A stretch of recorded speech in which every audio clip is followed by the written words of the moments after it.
সম্পর্ক জোরদারে এবার ইরান ও তুরস্ক দাঁড়িয়েছে একে অপরের পাশে। সম্প্রতি তেহরানে এক যৌথ প্রেস কনফারেন্সে তুরস্কের পররাষ্ট্রমন্ত্রী হাকান ফিদান ইসরায়েলের বিরুদ্ধে জানিয়েছেন কড়া হুঁশিয়ারি। তিনি বলেন, মধ্যপ্রাচ্যের নিরাপত্তার জন্য সবচেয়ে বড় হুমকি এখন ইসরায়েল। তাদের সম্প্রসারণবাদী নীতি পুরো অঞ্চলকে অস্থিতিশীল করছে। তিনি জানান, গাজায় যুদ্ধবিরতি বজায় রাখা ও পরবর্তী ধাপে এগোনোই এখন তুরস্কের অগ্রাধিকার।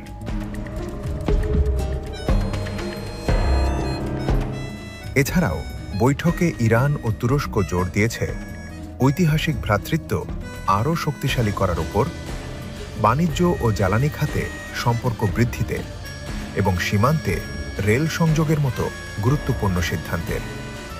এছাড়াও বৈঠকে আরও গুরুত্ব পেয়েছে আঞ্চলিক অস্থিরতা ও নিরাপত্তা বিষয়ে।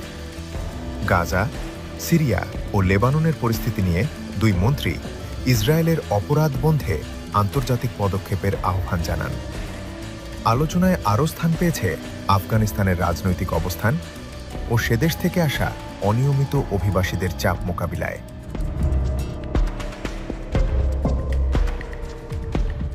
দুই দেশের মাঝে সম্পর্ক উন্নয়নে তুরস্কে নতুন করে ইরানি কনসুলেট চালু করার ঘোষণাও দেয়া হয়।